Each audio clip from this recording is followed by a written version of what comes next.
Good morning. Today is day 29 of the diet month of Carnivore. So tomorrow is going to be the 30th day.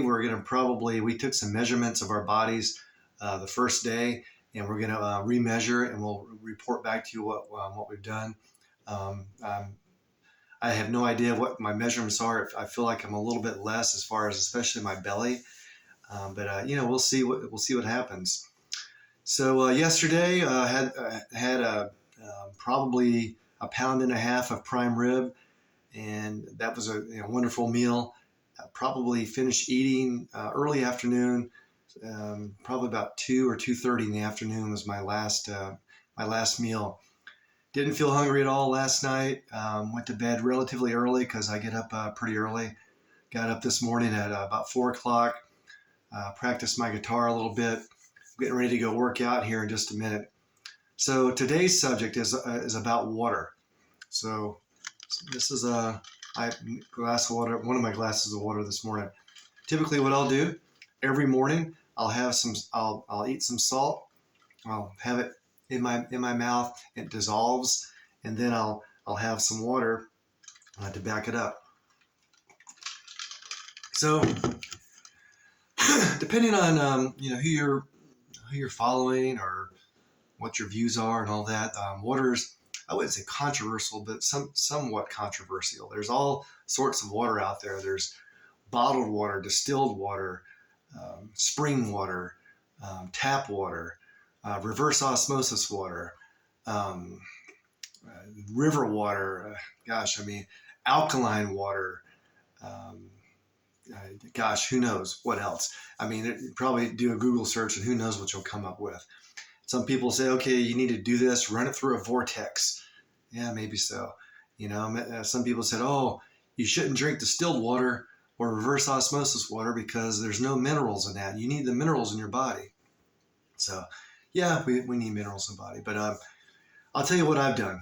And I've done this for probably, I think, up to about 25 years now. Years ago, when I first started my practice in Marietta, Georgia, right behind me in my little strip mall that I was in was a place called Water for Life. And I think it's still around in Georgia. And they actually took the tap water of Cobb County water and would put it through these big distillers and distill down the water to where it was just pure water. And we'd go in, it was kind of cool. It was like a water bar where you can go in with your 5-gallon jugs and take the tap and fill it up. And so it was fairly inexpensive to do that. And we did that for a couple years. And then I was talking to the owner there, and he said, well, how about we think about a reverse osmosis unit in your house? So it was great. So ended up doing that. And so for about 25 years now, we've been drinking reverse osmosis water, or RO water, if you want to call it. So a lot of people will say, my gosh, you shouldn't drink that, such pure water, because it'll leach the minerals out of your body. Well, maybe there's a little bit of truth to that. If that's all I did, and I wasn't taking on any foods that would have other trace minerals in it, then it's possible that, yeah, maybe I could leach out some minerals out of my body and in essence become possibly dehydrated, because as you're losing minerals and electrolytes out of your body's no longer able to hold the water in your body. So that's why electrolytes are so important.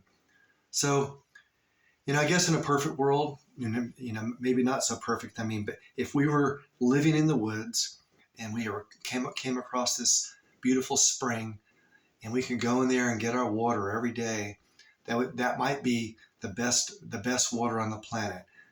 But that's not really the reality that we live in these days. We live in societies where we have county water, city water. It all goes to our homes, and we trust that that's all going to be good. Now, every water system, they actually test the water occasionally, and it's all public information, so you could actually go check it out and see what's in your water and what's not. So here's what I know I've talked about salt already, but here's what we do. Um, there's lots of trace minerals in this real salt. We already talked about that. You get the electrolytes from that. So if I'm drinking water, you know, and then if I'm having my salt and drinking my water, I'm getting all the trace minerals that I need, but I'm getting my pure water into my body. Okay. So, reverse osmosis unit is relatively expensive. I think, gosh, years ago, I think we paid $600 or $700 for them to come out and install it in our house. So it is an upfront cost. A lot of people will drink bottled water. I'm not saying that's necessarily a bad thing, but next thing you know, you got all these plastic containers that hopefully you recycle it, or you're just throwing it out, but you got these bottles all over the place. So what we've done this for years. My wife's been a big time Tupperware person for 31 years now. So we have these water bottles from Tupperware, and whatever water bottle you use, you can do this. But we have multiple ones that we'll put into the refrigerator. And so if we go out, it's like, yeah, let's grab a bottle of water, and we come back, we'll clean it, and then refill it with our reverse osmosis water and put it back in the refrigerator. So that's what works for us. That way we're not constantly like having bottled water. It's kind of like our own bottled water. So one thing to remember, about water is super important. Most people don't realize this, but I wrote this down. It's got this. It's pretty interesting. So just for example, the average man is about 60% water. The average woman is about 55% water. And the only difference is that women typically will have more fat than men. So that's where the difference percentage is. Actually, fat really contains very, very, very little water, which is kind of interesting. But listen to this. Your brain is 75% water. Your blood is 83% water. Your heart is 79% water.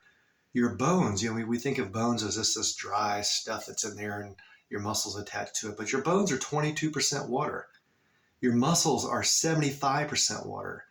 And your liver, 85% water, and your kidneys are 83% water. So just think about that, how important that water is.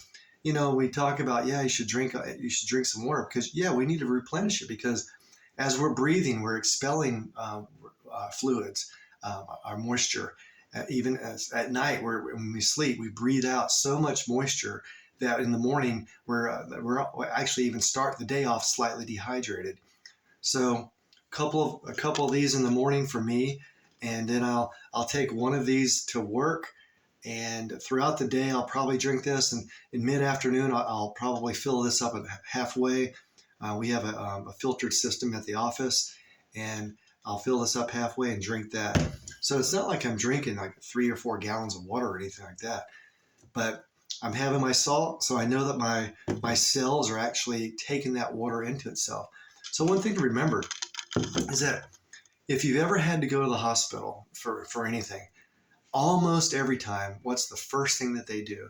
The first thing that they do is say, oh, we need to hook them up to a bag of fluid. We've probably heard that, a bag of fluid. So what is this bag of fluid? All it is, it's basically salt water. It's literally all it is. It's water and has some salt in it, and it's saline solution water, and it's designed to have your body absorb that, because it has some salt in it, absorb that into your body to get you back hydrated. And who knows how many times that people have just gone to the hospital and they get, like, let's say 2 bags of fluid and say, oh yeah, I feel so much better. And yeah, they probably do, because they were dehydrated. And that may be cause of some disease process that was going on, or it could just be long-term dehydration. Then you just went over the edge. It doesn't take that much. So, and lastly, I'll just talk about, like, you can hear that. Yeah, I've got ice water. I love ice water. I love cold water.